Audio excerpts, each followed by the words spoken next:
કરો ને કરા ડિસ્ટર્બ કરશે આપણને. હિરણ્યકશિપુએ થાકીને બધા પ્રયાસ બંધ કર્યા. એમાં એની બેન આવી હોલિકા. એને કીધું ભાઈ કેમ ટેન્શનમાં? કે તારા ભત્રીજો મરતો જ નથી કે એટલી ટ્રાય કરી, એટલા ઉપાય કર્યા, આનું મૃત્યુ થતું નથી. એ કે મરે હું નહીં, આપણી પાસે વરદાન છે. શું વરદાન છે? આગ મને સ્પર્શ કરતી નથી અને એક મોટી ચિતા બનાવું, એને ખોળામાં લઈને બેહવું, એ બળીને ભસ્મ થઈ જાય ને તારું કામ થઈ જાય. હિરણ્યકશિપુ કર્યો, ટ્રાય ઈ કર્યો. વિશાળ ચિતા નિર્માણ થઈ અને હોલિકા પ્રહલાદને ખોળામાં લઈને બેઠી અને આગની એટલી વિશાળ લપટો, કોઈને ખબર ન પડી આમાં હોલિકા બળે છે કે પ્રહલાદ બળે છે. પણ જો જ્યારે એ આગ શાંત થઈ ત્યારે જોયું તો રાખના ઢગલા ઉપર જેમ ગુલાબનું ફૂલ બેઠું હોય એમ પ્રહલાદ મહારાજ સુરક્ષિત અને હોલિકાનો કાંઈ અતો પતો નથી. અને હિરણ્યકશિપુએ જોયું કે આ તો બે નહીં ગઈ.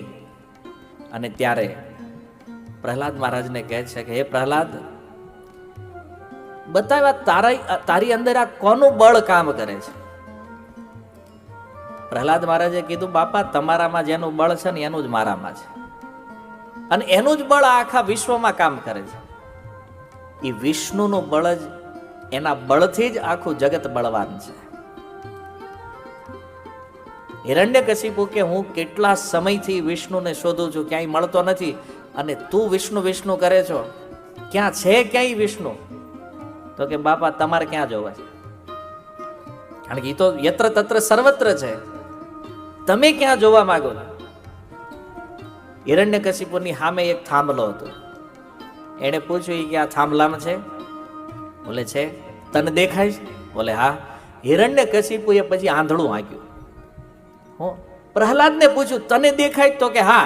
ઈ કે નક્કી આમાં હશે. તો પ્રહલાદે કીધું છે તો આમાં હશે.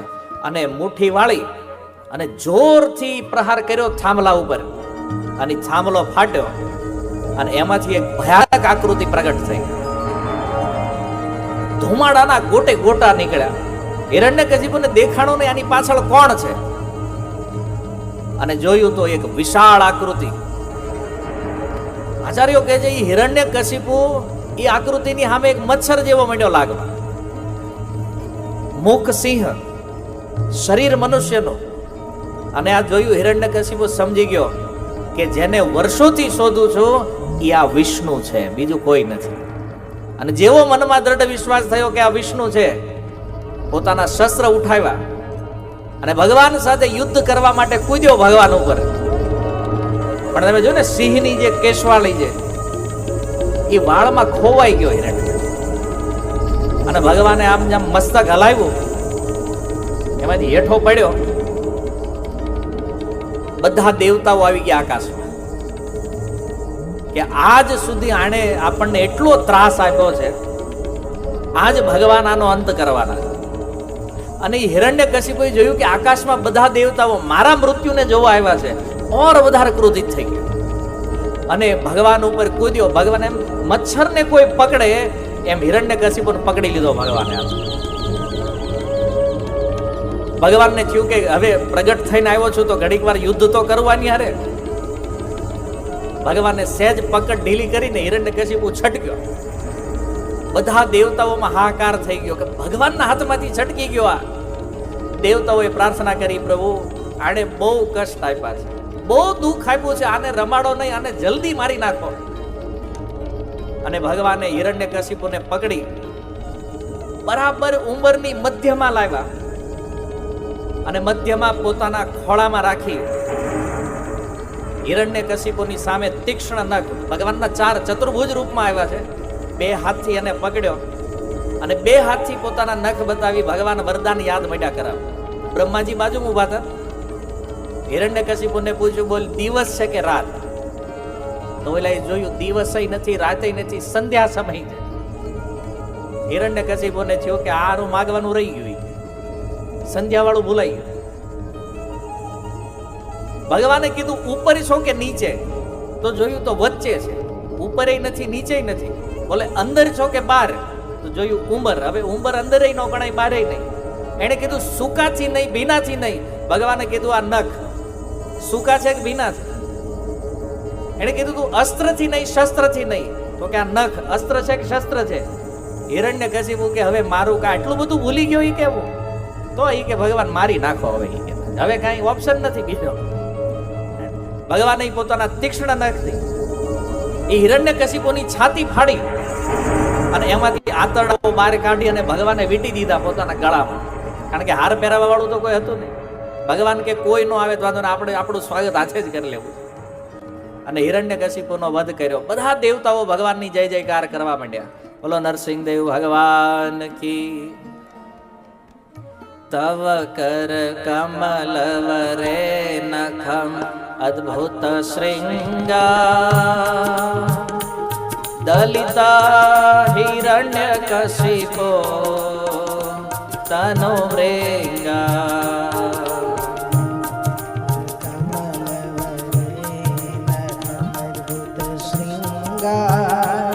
દલિતા હિરણ્યકશિપો તનો મૃંગમ. કેશવ ધૃતા નરહરિ રૂપા જય જગદીશ હરે જય જગદીશ હરે જય જગદીશ હરે. કેશવદીતા નરહરિ રૂપા જય જગદીશ હરે જય જગદીશ હરે જય જગદીશ હરે. કેશવ ધૃતા નરહરિ રૂપા જય જગદીશ હરે જય જગદીશ હરે જય જગદીશ હરે. કેશવદીતા નરહરિ રૂપા જય જગદીશ હરે જય જગદીશ હરે જય જગદીશ હરે. જય નરસિંહદેવ જય નરસિંહદેવ નરસિંહદેવ જય નરસિંહદેવ જય નરસિંહદેવ જય નરસિંહદેવ નરસિંહદેવ જય નરસિંહદેવ. જય પ્રહલાદ મહારાજ જય પ્રહલાદ મહારાજ પ્રહલાદ મહારાજ જય પ્રહલાદ મહારાજ જય પ્રહલાદ મહારાજ જય પ્રહલાદ મહારાજ પ્રહલાદ મહારાજ જય પ્રહલાદ મહારાજ. હરિ બોલ હરિ બોલ હરિ બોલ હરિ બોલ. આય ગોર હરિ બોલ હરિ બોલ હરિ બોલ હરિ બોલ. વિઘ્ન વિનાશક નરસિંહદેવ ભગવાન કી. ભક્ત શિરોમણિ પ્રહલાદ મહારાજ કી. તો પોતાના ભક્તના વચનને સત્ય કરવા માટે ભગવાન સ્તંભથી પ્રગટ થઈ અને હિરણ્યકશિપુનો વધ કર્યો. જો ભગવાન યત્ર તત્ર સર્વત્ર વિદ્યમાન છે. આજે ઘણીવાર લોકોને આપણે કહીએ મંદિરે આવો ને, અહીંયા મંદિર શું કામ છે, ભગવાન બધે છે. તો વાત તો સાચી છે, ભગવાન બધે છે, પણ જોયા છે ક્યારેય? ઘણાને આપણે કહીએ મંદિરે આવો ને તો એ બીજો ઓપ્શન લાવે, આપણી અંદર જ છે ભગવાનની, કે બહાર ગોતવાની ક્યાં જરૂર છે? તમારી વાત સાચી છે, ભગવાન અંદર છે, જોયા છે ક્યારેય? ખાલી નો આવવું હોય એટલે એમ કહી દે ભગવાન બહાર છે ને અંદર છે, જોયા ક્યાંય નથી. છે સર્વત્ર વિદ્યમાન. અને ઘણા લોકોને મૂર્તિ હારે બહુ વિરોધ છે. મંદિરની મૂર્તિ ભાળે ને તો મોઢું બગડી જાય. પથ્થરને પૂજો છો તમે, ધાતુની પૂજા કરો છો, પણ એ લોકોને કેમ સમજાવવું કે તમે તો કહો છો કે ભગવાન બધે છે તો મૂર્તિમાં છે કે નથી? કે મૂર્તિને છોડીને બધે છે? પણ આવા લોકો ખાલી પોતાના મનને સંતુષ્ટ કરવા માટે કે ભાઈ ભગવાન બધે છે એમ કહી દો એટલે આપણે કાંઈ કરવું નહીં. પણ વાસ્તવિકતા એ છે કે ભગવાન સર્વત્ર કણે કણમાં પણ વ્યાપ્ત છે, ભગવાન પ્રત્યેક જીવોના હૃદયમાં પણ વ્યાપ્ત છે, પણ આ ભગવાન કોઈને દેખાતા નથી. અલક્ષ્ય સર્વભૂતાના અંતર્બહિરવસ્થિતમ, કુંતી મહારાણી કહે છે. તો નથી દેખાતા કારણ કે આપણી યોગ્યતા નથી. છે બધે. જો ઈ થાંભલામાં એવું નહોતું કે ભગવાન પહેલે થાવીને બેઠા હતા કે હાલો પ્રહલાદ જ્યારે કહે ત્યારે આપણે અહીંથી એન્ટ્રી મારવાની છે ધમાકેદાર, એટલે ડ્રામામાં જેમ એન્ટ્રી મારવાની હોય. પ્રહલાદે કીધું આ થાંભલામાં છે ભગવાન, તો છે. પોતાના ભક્તના વચનને ભગવાન સત્ય કરે છે. કણે કણમાં વ્યાપ્ત તો છે, પણ પ્રહલાદે કીધું કે અહીંથી પ્રગટ થશે તો થશે. ભગવાન થયા પ્રગટ. બાકી થાંભલો હજારો વર્ષથી ત્યાં ઊભો હતો, ત્યારે કોઈને એમાં ભગવાન ન દેખાણ. કહેવાનો અર્થ એ છે ભગવાન છે બધી જગ્યાએ, પણ દેખાય કોને? ભગવાન શિવ કહે છે હરિ વ્યાપક સર્વત્ર સમાના, હરિ વ્યાપક સર્વત્ર સમાના, હરિ વ્યાપક સર્વત્ર સમાના, હરિ વ્યાપક સર્વત્ર સમાના. પ્રેમ તે પ્રકટ હોઈ મેં જાના, તે પ્રકટ હોઈ મેં જાના. પ્રેમ તે પ્રકટ હોઈ મેં જાના, તે પ્રગટ હોઈ મેં જાના. ભગવાન બધી જગ્યાએ છે. શિવજી કહે છે હરિ વ્યાપક સર્વત્ર સમાના. ભગવાન સમાન રૂપથી વ્યાપ્ત છે. એવું નહીં કે અહીંયા પૃથ્વીમાં ઓછા છે, ગોલોકમાં વધારે છે, વૈકુંઠમાં ઓછા છે, સ્વર્ગમાં વધારે, નહીં. હરિ વ્યાપક સર્વત્ર સમાના. સમાન રૂપથી ભગવાન અનંત બ્રહ્માંડોમાં અનંત રૂપમાં વ્યાપ્ત છે. પણ પ્રગટ ક્યાં થાય છે? બોલે જ્યાં પ્રેમ હોય, કોઈ પ્રેમી ભક્ત પ્રેમથી ભગવાનને બોલાવે તો એ ભગવાન પોતાનું વૈકુંઠ ગોલોક છોડીને ગમે ત્યાં પ્રગટ થઈ જાય. જો પ્રહલાદના હૃદયમાં પ્રેમ છે, એ પ્રહલાદના પ્રેમને વશ થઈને ભગવાનની સ્તંભમાંથી પ્રગટ થયા છે. કોઈ ભગવાનનો શુદ્ધ ભક્ત એમ કહી દે ને કે આમાં ભગવાન છે, તો ત્યાંથી ભગવાન નીકળે. એ ભક્તના પ્રેમ ઉપર આધારિત છે કે ભગવાન ક્યાંથી પ્રગટ થાય. આજે તમે વૃંદાવનમાં જાઓ તો વૃંદાવનના જે સપ્ત ઠાકોર છે, જે સપ્ત દેવાલયો છે, આ સાતે સાત વિગ્રહ પ્રગટ છે ભગવાનના. તમે રાધારમણ મંદિર જાઓ, રાધારમણજી છે, આજથી 500 વર્ષ પૂર્વ ગોપાલ ભટ્ટ ગોસ્વામી એને પ્રગટ કર્યા છે. પણ ગોપાલ ભટ્ટ ગોસ્વામીએ કીધું કે અહીંયા પ્રગટ થવાનું છે, તો થયા ભગવાન. તમે યમુનાજીથી નિકટ પરિક્રમા માર્ગ ઉપર આવો, રાધા મદન મોહનજીનું મંદિર છે. અને આ મદન મોહનજી જેમ હું તમે વાત કરીએ ને એમ સનાતન ગોસ્વામી આરે વાત કરતા, આજથી 500 વર્ષ પહેલા. આજકાલ લોકો આપણને પૂછે મૂર્તિ બોલે? બોલે. એકવાર વૃંદાવન જઈ આવો ને તો આ પ્રશ્ન હંમેશા માટે નીકળી જાય. મૂર્તિ બોલે. સનાતન ગોસ્વામી હારે બોલે છે, રાધા ગોવિંદેવ રૂપ ગોસ્વામી હારે બોલે છે, બાંકે બિહારીજી દાસજી હારે વાત કરે છે. તો કે આપણી હારે કેમ નથી કરતા? આપણી હારે પાડોશી નથી કરતા. લેવલ જવું જોઈએ ને ભાઈ આપણું. માની લો કોઈ એમ કે મારે પ્રધાનમંત્રીને મળવું છે, આપણને મળે? ન મળે. લેવલ નથી ભાઈ, યોગ્યતા નથી. હવે યોગ્યતા વગર પ્રધાનમંત્રી ન મળે તો અનંત બ્રહ્માંડ અધિપતિ કેવી રીતે મળે? એ કે અમને ભગવાન દેખાતા નથી. બાડો જો તું ભાઈ, નથી દેખાતા. અંજન લગાવો, ચશ્મા કઢાવો, મોતિયા કાઢો. એ કે મોતિયા નીકળી ગયા તોય નથી દેખાતા. આ નહીં ભાઈ, પ્રેમાંજન છુરિત ભક્તિ વિલોચન.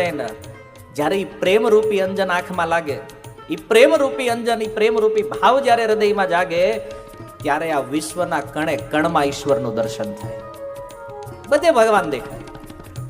પણ એના માટે જરૂરી જે વસ્તુ છે ને, એ પ્રેમ છે. પ્રેમ હોય, શ્રદ્ધા હોય, તો જ્યાં ચાહીએ ને ત્યાં ઈશ્વરનું દર્શન થાય.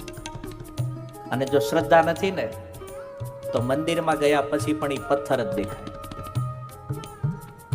તો જેવી જેની ભાવના, કોઈ એને પથ્થર માને તો એ પથ્થર છે, કોઈ એને ભગવાન માને તો એ ભગવાન છે. ઈ જ મદન મોહનજી સનાતન ગોસ્વામી સાથે બોલે. અત્યારે ઈ જ વિગ્રહના રૂપમાં ઊભા છે, નથી બોલતા. કેમ? વાટે ઊભા છે. કોઈ પ્રેમી એવો આવે અને બોલાવે તો બોલીએ આપણે પાછું. બોલવું છે એને, પણ કોઈ પ્રેમી મળવો તો જોઈએ એવો, પ્રહલાદ જેવો, કોઈ ગોસ્વામી જેવો નથી. એટલે આપણે વાંધો ઉઠાવવાની જરૂર નથી. આમાં ભગવાન નથી, ભગવાન બધે છે. આપણે સુધરવાનું છે, આપણે પોતાને સ્વચ્છ કરવાના છે. અને થાય છે ભગવાનના નામથી. મહાપ્રભુએ કીધું ને, ચેતો દર્પણ માર્જનમ. આ ચિત્તરૂપી દર્પણ જ્યારે શુદ્ધ થાય ને, ત્યારે એમાં વાસ્તવિક ભગવાનનું પ્રતિબિંબ દેખાય.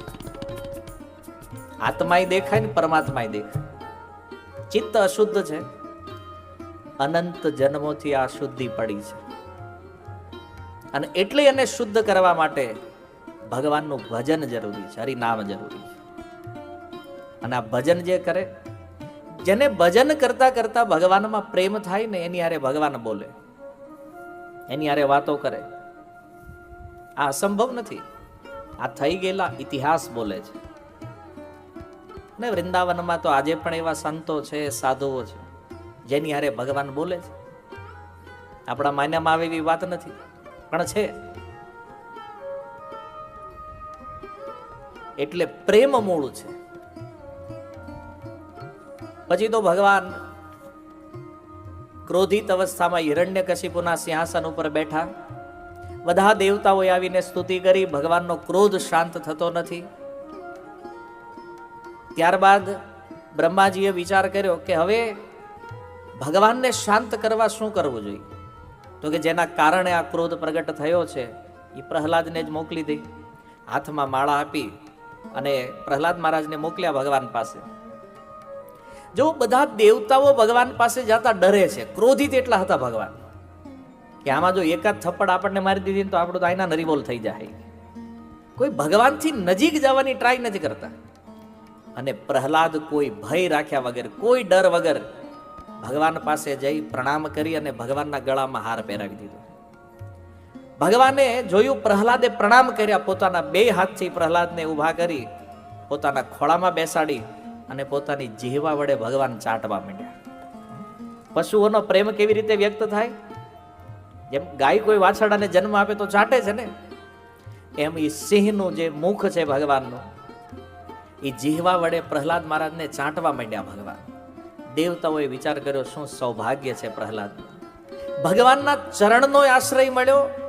જ્યારે પ્રણામ કર્યા ને, તો ભગવાને પોતાનો હાથ મૂક્યો પ્રહલાદના મસ્તક ઉપર. ભગવાનના હસ્તકમળની પણ કૃપા મળી અને ભગવાનના અધરામૃત ભગવાન ચાટી રહ્યા છે પ્રહલાદને. બોલે આનાથી મોટું સૌભાગ્ય કોનું હોય બીજું? ધૂળ પડી આપણે દેવતા બન્યા. જો ભગવાનના ભક્ત બની ગયા હોત તો આ કૃપા કદાચ આપણને મળી જાત. જો એક અસુર કુળમાં જન્મ થયો છે, છતાં જે કૃપા પ્રહલાદને મળી, એને ઉભા રહેલા મોટા મોટા દેવતાઓને પ્રાપ્ત નથી. પ્રહલાદ મહારાજે ભગવાનની સુંદર સ્તુતિ કરી અને ભગવાને કીધું, પ્રહલાદ વરદાન માગી દે. પ્રહલાદ મહારાજ કહે છે, નાન્યથા તે અખિલ ગુરુ ઘટેત કરુણાત્મન યસ્ત આશીષ આશાસ્તે નસભૃત્ય સવે વણિક. પ્રભુ, મેં તમને પ્રેમ કર્યો છે. કાંઈક આપવું અને કાંઈક લેવું, આ તો વેપાર છે. મેં વેપાર નથી કર્યો પ્રભુ, મેં પ્રેમ કર્યો છે. અને પ્રેમમાં ખાલી આપવાનું હોય, લેવાનું ન હોય. પ્રભુ વરદાન નથી જોતું ભગવાન કે મારે દેવું છે તને, તો પ્રહલાદ મહારાજે અદ્ભુત વરદાન માગ્યું કે જો તમારે દેવું હોય પ્રભુ તો એવું વરદાન આપો કે મારા મનમાં ક્યારેય માગવાની ઈચ્છા જ ન થાય, માગવાની કોઈ કામના ન થાય મારી અંદર, આવું વરદાન મને આપો. છતાં ભગવાન કહે છે પ્રહલાદ હજી કાંઈક માગ. પ્રહલાદ મહારાજે જોયું કે મારા હૃદયમાં કાંઈક તો કામના છે, નહીતર ભગવાન વારી ઘડીએ ન કે માગ માગે એમ. કેમ? તો હૃદયના કોઈક ખૂણે કોઈક કામના તો પડી છે જે મને જ સમજમાં નથી આવતી. અને એ સમયે ભગવાનનું વચન સાંભળી અને પ્રહલાદ મહારાજ કહે છે કે પ્રભુ એક ઈચ્છા છે. શું? કે મારા જે પિતા છે જેનો તમે વધ કર્યો છે ને, આણે બહુ પાપ કર્યા છે, નિશ્ચિત એને નરક મળ્યું હશે, પણ હું એવું ચાહું છું કે એને તમારા ધામમાં લઈ ગયો. ત્યારે ભગવાન કહે છે પ્રહલાદ તારા એક પિતા નહીં, તારી 21 પેઢી તરી ગઈ છે તારી ભક્તિના કારણે. જો કુળમાં કોઈ એક ભક્ત થાય ને 21 પેઢી તારી દે. પ્રહલાદ તારે એની ચિંતા કરવાની જરૂર નથી. એનું શ્રાદ્ધ અંત્યેષ્ટિ કર અને આટલું આશીર્વચન આપી ભગવાન ત્યાંથી અંતર્ધ્યાન થયા.